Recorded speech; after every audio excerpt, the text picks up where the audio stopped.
غیر الذی تقول اس کے خلاف جو آپ کہہ چکے، واللہ یکتب اور اللہ لکھ لیتا ہے،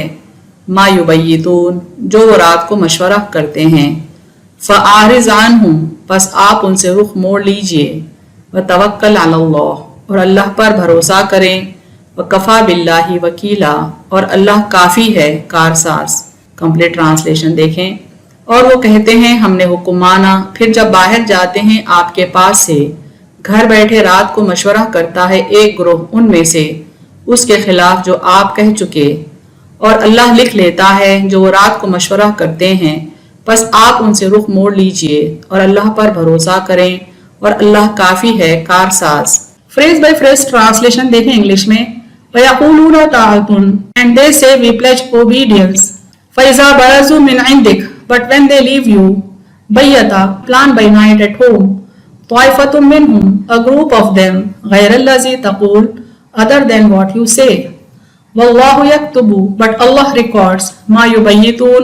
what they plan by night فَأَعْرِضْ عَنْهُمْ so leave them وَتَوَكَّلْ عَلَى اللَّهِ and rely upon Allah وَكَفَى بِاللَّهِ وَكِيلًا and sufficient is Allah as disposer of affairs۔ Complete translation دیکھیں۔ And they say we pledge obedience but when they leave you a group of them plan by night at home other than what you say but Allah records what they plan by night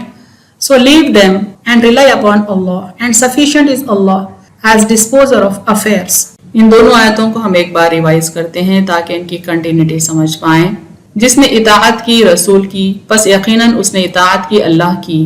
اور جس نے روگردانی کی تو ہم نے آپ کو نہیں بھیجا ان پر نگہبان۔ اور وہ کہتے ہیں ہم نے حکم مانا، پھر جب باہر جاتے ہیں آپ کے پاس سے، گھر بیٹھے رات کو مشورہ کرتا ہے ایک گروہ ان میں سے اس کے خلاف جو آپ کہہ چکے، اور اللہ لکھ لیتا ہے جو وہ رات کو مشورہ کرتے ہیں، بس آپ ان سے رخ موڑ لیجئے اور اللہ پر بھروسہ کریں اور اللہ کافی ہے کارساز۔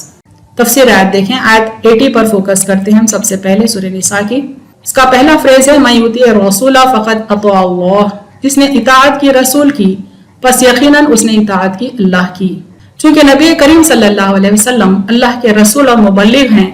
اس لیے ان کی اطاعت اللہ کی اطاعت ہے، یعنی آپ صلی اللہ علیہ وسلم کو اللہ ہی نے رسول بنایا، اللہ ہی نے آپ صلی اللہ علیہ وسلم کو رسالت دی، لہٰذا آپ کی ہر بات دراصل اللہ کا پیغام ہوتا ہے جس کو بندوں تک پہنچانا ہوتا ہے، لہٰذا آپ صلی اللہ علیہ وسلم کی اطاعت دراصل انڈائریکٹلی اللہ ہی کی اطاعت ہے۔ نماز، روزہ، حج، زکوٰۃ اور دوسرے شریعت کے احکام سب ایسے ہیں جنہیں آپ صلی اللہ علیہ وسلم کی توضیح یعنی تشریح اور تفسیر کے بغیر سمجھنا ممکن نہیں، لہٰذا قرآن مجید سمجھنے کے لیے کوئی شخص سنت سے بے نیاز نہیں ہو سکتا، احادیث کا انکار نہیں کر سکتا۔ یعنی اگر کوئی یہ دعویٰ کرتا ہے کہ وہ اسلام کے بتائے ہوئے راستے پر اس کی شریعت پر چل رہا ہے اور ساتھ میں یہ کہتا ہے کہ میں قرآن پر تو ایمان رکھتا ہوں اور احادیث کا انکار کرتا ہوں، تو دراصل وہ بندہ مومن نہیں ہے، چونکہ اللہ نے فرمایا کہ جو اللہ کی اطاعت کرنا چاہے اس کے لیے ضروری ہے کہ وہ رسول کی اطاعت کرے۔ اس سے ثابت ہوتا ہے کہ آپ صلی اللہ علیہ وسلم کی اطاعت عین اللہ کی اطاعت ہے، یعنی ہر وہ شخص جس نے نیک کام کرنے اور گناہوں سے رکنے میں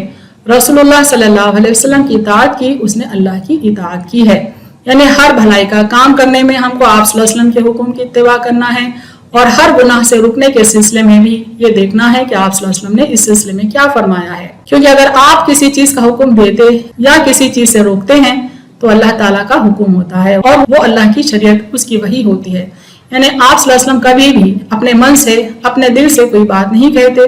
جو بھی کہتے ہیں وہ دراصل اللہ ہی کی طرف سے وحی کیا ہوا ہوتا ہے۔ یہ آیت یعنی سورہ نساء آیت 80 کی بات ہو رہی ہے۔ یہ آیت رسول اکرم صلی اللہ علیہ وسلم کی عصمت یعنی آپ صلی اللہ علیہ وسلم کے معصوم ہونے کی دلیل ہے، کیونکہ اللہ تعالیٰ نے آپ کی مطلق اطاعت کا حکم دیا ہے، یعنی آپ صلی اللہ علیہ وسلم کی اطاعت ہم کو 100% کرنا ہے، آپ کے ہر قول اور ہر عمل پر عمل کرنا ہے۔ لہٰذا اگر آپ اللہ تعالیٰ کی طرف سے پیغام پہنچانے کے بارے میں معصوم نہ ہوتے تو اللہ تعالیٰ آپ کی مطلق اطاعت کا حکم نہ دیتا اور اطاعت کرنے والوں کی تعریف نہ فرماتا۔ یعنی یہ آیت اس بات کی بھی دلیل ہے کہ آپ معصوم ہیں اور آپ صلی اللہ علیہ وسلم کو اللہ نے ہر چھوٹے بڑے گناہ سے محفوظ رکھا ہے، بچائے رکھا ہے، ورنہ خدا نہ کرے اگر آپ سے کوئی چھوٹی بھی خطا ہو جاتی تو پھر امت کے لیے ضروری ہوتا کہ وہ بھی اس طرح کی خطا کریں، اس لیے اللہ نے آپ صلی اللہ علیہ وسلم کو معصوم رکھا۔ اور اس کا شمار مشترکہ حقوق میں ہوتا ہے۔ یہ حقوق 3 اقسام میں منقسم ہوتے ہیں، یعنی جب ہم اللہ اور رسول کے حقوق کی بات کرتے ہیں تو حقوق 3 قسم میں ڈیوائیڈ ہوتے ہیں۔ سب سے پہلے اللہ کا حق، یہ حق مخلوق میں سے کسی کے لیے نہیں ہے اور یہ اللہ تعالیٰ کی عبادت اور اس کی طرف رغبت ہے اور ان کے توابع ہیں، یعنی سب سے اول تو ہم کو اللہ کا حق ادا کرنا ہے جس میں اللہ کی عبادت ہے، اس کی طرف رغبت ہے اور اسے ڈیرائیوڈ سارے اصول و قوانین ہیں۔ دوسرا حق ہے رسول اللہ صلی اللہ علیہ وسلم کا، جو صرف آپ کے ساتھ مختص ہے، وہ ہے آپ صلی اللہ علیہ وسلم کی توقیر، یعنی آپ صلی اللہ علیہ وسلم کی عظمت کو سمجھیں، اقرار کریں، آپ صلی اللہ علیہ وسلم کا احترام اور آپ صلی اللہ علیہ وسلم کی مدد کرنا ہے۔ سورہ حجرات میں دیکھیں آپ صلی اللہ علیہ وسلم کی عظمت کا ذکر آیا ہے، ایک مثال ہے یہاں، اے ایمان والو اپنی آوازیں نبی صلی اللہ علیہ وسلم کی آواز سے بلند نہ کیا کرو اور نہ بلند آواز سے رسول صلی اللہ علیہ وسلم سے بات کیا کرو جیسا کہ تم ایک دوسرے سے کیا کرتے ہو، یعنی اللہ تعالیٰ فرماتے ہیں کہ تم ایک دوسرے کو جیسا سمجھتے ہو ویسا اپنے نبی صلی اللہ علیہ وسلم کو نہ سمجھو۔ آپ صلی اللہ علیہ وسلم سے بلند آواز سے بات کرنے کی اجازت نہیں ہے، آپ صلی اللہ علیہ وسلم کی موجودگی میں ہم کو اپنی آواز بھی بلند کرنے کی اجازت نہیں ہے، آپ صلی اللہ علیہ وسلم کا بے انتہا اکرام کرنا ہے، احترام کرنا ہے۔ اگر ایسا نہ کریں ہم تو پھر ہمارے اعمال برباد ہو جائیں گے۔ دیکھیں اللہ تعالیٰ فرماتے ہیں کہیں تمہارے اعمال برباد نہ ہو جائیں اور تمہیں خبر بھی نہ ہو، یعنی آپ صلی اللہ علیہ وسلم کے احترام میں ہم رائے برابر بھی کمی کر دیں تو پھر ہمارے سارے اعمال برباد ہو جائیں گے۔ سورہ حجرات کی ایک اور آیت ہے، بے شک جو لوگ اپنی آوازیں رسول اللہ صلی اللہ علیہ وسلم کے حضور دھیمی کر لیتے ہیں یہی لوگ ہیں کہ اللہ نے ان کے دلوں کو پرہیزگاری کے لیے جانچ لیا ہے، ان کے لیے بخشش اور بڑا اجر ہے، یعنی مومن بندوں کو حکم ہے کہ اپنی آواز بھی آپ صلی اللہ علیہ وسلم کے سامنے دھیمی رکھیں، یہ تقویٰ اور پرہیزگاری کی علامت ہے اور اس بات کا ثبوت ہے اللہ کی طرف سے کہ آپ صلی اللہ علیہ وسلم بے انتہا قابل احترام ہیں، بے انتہا تعظیم کے قابل ہیں، بے انتہا آپ کا مقام ہے، درجہ ہے۔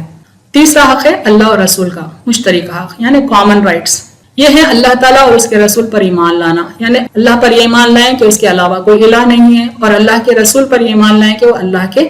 رسول ہی ہیں، ان سے محبت کرنا اور ان کی اطاعت کرنا، اللہ سے محبت کریں، اللہ کے رسول سے محبت کریں اور اللہ کے احکامات کی اطاعت کریں اور پھر اللہ کے رسول صلی اللہ علیہ وسلم کی اطاعت بھی کریں۔ ارشاد ربانی ہے، سورہ فتح کی آیت ہے، تاکہ تم لوگ اللہ اور اس کے رسول پر ایمان لاؤ اور اس کی مدد اور اس کی توقیر کرو اور صبح و شام اس کی تسبیح بیان کرتے رہو۔ یہ آیت میں اللہ تعالیٰ فرماتے ہیں کہ اللہ پر ایمان لاؤ کہ وہ ایک واحد الہ ہے اور محمد صلی اللہ علیہ وسلم پر ایمان لاؤ کہ وہ اللہ کے رسول ہیں اور پھر ہم کو مدد کرنا ہے اللہ کی، اللہ کے رسول کی، اور اللہ کا احترام کرنا ہے، اللہ کی قدر کرنا ہے اور اللہ کے رسول کی قدر کرنا ہے اور صبح شام اللہ کی حمد و ثنا بھی کرنا ہے۔ سورہ حجرات میں فرماتے ہیں اللہ تعالیٰ، اے ایمان والو اللہ اور اس کے رسول کے سامنے پہل نہ کرو، یعنی اللہ کا جو حکم آیا اس کے آگے سر جھکا دو، اللہ کے رسول نے جو حکم دیا اس کے آگے سر جھکا دو، ان کے آگے اپنی بات کی بڑائی نہ کرو، اللہ سے ڈرتے رہو، بے شک اللہ سب کچھ سننے والا جاننے والا ہے۔ بس جس نے رسول اللہ صلی اللہ علیہ وسلم کی اطاعت کی اس نے اللہ کی اطاعت کی، اس کے لیے وہی ثواب ہے جو اللہ تعالیٰ کی اطاعت پر مرتب ہوتا ہے۔ وَمَن تَوَلَّىٰ فَمَا أَرْسَلْنَاكَ عَلَيْهِمْ حَفِيظًا، اور جس نے روگردانی کی تو ہم نے آپ کو نہیں بھیجا ان پر نگہبان، یعنی جس نے بھی اللہ کے حکم کی نافرمانی کی یا آپ صلی اللہ علیہ وسلم کے حکم سے روگردانی کی تو اللہ تعالیٰ فرماتے ہیں اے نبی صلی اللہ علیہ وسلم ہم نے آپ کو ان پر نگہبان نہیں بنا کر بھیجا، ان پر داروغہ بنا کر نہیں بھیجا، یعنی ہم نے آپ کو اس لیے مبعوث نہیں کیا کہ آپ ان کے اعمال و احوال کی نگہبانی کریں، بلکہ ہم نے تو آپ کو مبلغ یعنی کھول کھول کر بیان کرنے والا اور ناصح یعنی نصیحت کرنے والا بنا کر بھیجا ہے۔ آپ صلی اللہ علیہ وسلم کی ذمہ داری ہے کہ اللہ کا پیغام لوگوں تک پہنچا دیں، کھول کھول کر بیان کر دیں، اچھے طریقے سے اس کو سمجھا دیں۔ آپ صلی اللہ علیہ وسلم کی یہ ذمہ داری نہیں کہ لوگوں کے اعمال پر آپ داروغہ بن کر رہیں۔ ایک دوسری جگہ اسی قسم کا عنوان ہے سورہ غاشیہ میں اللہ تعالیٰ فرمائے ہیں کہ فذکر انما انت مذکر لست علیہم بمسیطر، پس آپ نصیحت کیجئے، بے شک آپ تو نصیحت کرنے والے ہیں، آپ ان پر نگہبان نہیں۔ سورہ نساء کی آیت 81 کی تفسیر دیکھیں، اس کا پہلا حصہ ہے وَيَقُولُونَ طَاعَةٌ فَإِذَا بَرَزُوا مِنْ عِنْدِكَ بَيَّتَ طَائِفَةٌ مِّنْهُمْ غَيْرَ الَّذِي تَقُولُ، اور وہ کہتے ہیں ہم نے حکم مانا، پھر جب باہر جاتے ہیں آپ کے پاس سے گھر بیٹھے رات کو مشورہ کرتا ہے ایک گروہ ان میں سے اس کے خلاف جو آپ کہہ چکے۔ یہ ہر مسلمان پر لازم ہے کہ اللہ اور اس کے رسول کی اطاعت ظاہر و باطن اور جلوت و خلوت میں ہو، یعنی ظاہر میں بھی ہم اللہ کی اطاعت کریں، اللہ کے رسول کی اطاعت کریں، اور باطن میں بھی اللہ اور اللہ کے رسول کی اطاعت کریں، لوگوں کے بیچ ہوں تب بھی ہم اطاعت کریں، اور اگر تنہا ہوں تب بھی ہم اللہ اور اس کے رسول کی اطاعت کریں۔ رہا وہ شخص جو لوگوں کے سامنے اطاعت اور التزام کا اظہار کرتا ہے اور جب تنہا ہوتا ہے یا اپنے ہم مشرک ٹولے کے ساتھ ہوتا ہے تو اطاعت ترک کر دیتا ہے، یہ منافق ہوتا ہے۔ انہیں ایسے بھی لوگ ہوتے ہیں جو ظاہراً اطاعت کا اظہار کرتے ہیں لیکن جب تنہا ہوتے ہیں تو کفر کرتے ہیں اور اپنے ہم مزاج لوگوں کے ساتھ بیٹھتے ہیں اور اسلام کے خلاف سازشیں بھی کرتے ہیں، تو یہ منافق ہوتے ہیں۔ اور منافق ایسا کام کرتا ہے جو اطاعت کی ضد ہوتے ہیں، تو ایسی اطاعت جس کا اس نے اظہار کیا ہے اس کے لیے نفع مند اور مفید نہیں ہے، یعنی ظاہراً اطاعت دکھا رہے ہیں اور خفیہ طور پر باغی ہیں تو ایسی اطاعت انہیں کوئی فائدہ نہیں پہنچائے گی۔ عموماً منافقین ظاہراً ایمان لاتے تھے، اپنی دنیاوی مفاد کے لیے آپ صلی اللہ علیہ وسلم کی بارگاہ میں سر عام یہ قبول کرتے تھے کہ وہ آپ کے مطیع و فرما بردار ہیں، لیکن جب اپنے گھروں کو جاتے تو رات کے اندھیروں میں جب دنیا سو چکی ہوتی تو اپنے ہم نوا لوگوں کے ساتھ میٹنگ منعقد کرتے اور اسلام کے خلاف سازشوں میں مگن ہو جاتے تھے۔ ایک اور آیت میں بھی منافقوں کی اس خصلت کا بیان ان الفاظ میں فرمایا، یقولون آمنا باللہ وبالرسول واطعنا ثم یتولی فریق منہم من بعد ذلک وما اولئک بالمؤمنین، اور کہتے ہیں ہم اللہ اور رسول پر ایمان لائے اور ہم فرما بردار ہو گئے، پھر ایک گروہ ان میں سے اس کے بعد پھر جاتا ہے اور وہ لوگ مومن نہیں ہیں۔ یعنی ظاہراً اقرار کرتے ہیں کہ وہ ایمان لائے، وہ مطیع و فرما بردار ہیں، لیکن پیٹھ پیچھے وہ باغی ہیں، تو ایسے لوگ مومن نہیں ہیں اللہ کی نظر میں۔ پھر اللہ تعالیٰ ان کے اس فعل پر وعید سناتے ہوئے فرمایا، وارننگ دیتا ہے اللہ تعالیٰ کہ واللہ یکتب ما یبیتون، اور اللہ لکھتا ہے جو وہ رات کو مشورہ کرتے ہیں، یعنی ان کی خفیہ سازشیں اللہ سے ڈھکی چھپی نہیں ہیں، اللہ کے پاس ریکارڈ ہو رہی ہیں، یعنی اللہ تعالیٰ ان کی ان کارستانیوں کو محفوظ کر رہا ہے، وہ عنقریب ان کو ان کی کارستانیوں کی پوری پوری سزا دے گا، یہ ان کے لیے وعید ہے۔ ان کی ان کارستانیوں کے مقابلے میں اللہ تعالیٰ نے اپنے رسول صلی اللہ علیہ وسلم کو اعراض یعنی ان سے بے رخ ہونے کا حکم دیا ہے، ان سے درگزر کرنے کا حکم ہے۔ اگر آپ صلی اللہ علیہ وسلم نے اللہ تعالیٰ پر بھروسہ کیا، اس کے دین کی نصرت یعنی اس کی دین کی مدد کی اور اس کی شریعت کے نفاذ میں اللہ تعالیٰ سے مدد طلب کی، تو وہ آپ صلی اللہ علیہ وسلم کو کوئی نقصان نہیں پہنچا سکتے۔ یعنی اللہ تعالیٰ آپ صلی اللہ علیہ وسلم سے فرماتے ہیں کہ آپ اللہ پر بھروسہ رکھیں، اللہ ہی آپ کے لیے کافی ہے۔ یہ منافق آپ صلی اللہ علیہ وسلم کا کچھ نقصان نہیں کر پائیں گے، اسلام کو کچھ نقصان نہیں پہنچا پائیں گے۔ فَأَعْرِضْ عَنْهُمْ وَتَوَكَّلْ عَلَى اللَّهِ وَكَفَى بِاللَّهِ وَكِيلًا، بس آپ ان سے رخ موڑ لیں اور اللہ تعالیٰ پر بھروسہ رکھیں، اللہ تعالیٰ کافی کارساز ہے۔ اس تفسیر کے اہم نکات دیکھیں۔ چونکہ اللہ کے رسول اللہ ہی کے حکم سے اللہ کا پیغام اور اس کی تعلیمات اس کے بندوں تک پہنچاتے ہیں، لہٰذا رسول کی اطاعت اللہ کی اطاعت ہے۔ لیکن اگر بندے رسول کے دیے ہوئے احکام سے روگردانی کرتے ہیں تو پھر رسول کو چاہیے کہ ان سے رخ پھیر لیں اور کسی قسم کا غم نہ کریں، چونکہ آپ کی ذمہ داری ہے پیغام پہنچانا، نہ کہ لوگوں کے اعمال کی فکر کرنا، ان پر نظر رکھنا۔ کچھ لوگ تو منافقانہ رویہ رکھتے تھے، آپ صلی اللہ علیہ وسلم سے اطاعت و فرما برداری ظاہراً دکھاتے، لیکن راتوں میں اپنے گھروں میں بیٹھے اپنے ہم خیال ہم نوا لوگوں کو جمع کرتے اور اسلام کے خلاف سازشیں کرتے تھے۔ اللہ تعالیٰ فرماتے ہیں کہ ان کا نفاق اللہ سے چھپا نہیں ہے، اور آپ صلی اللہ علیہ وسلم کو اللہ تعالیٰ نصیحت کرتے ہیں کہ آپ صرف اللہ پر بھروسہ کریں، وہ بہترین کارساز ہے۔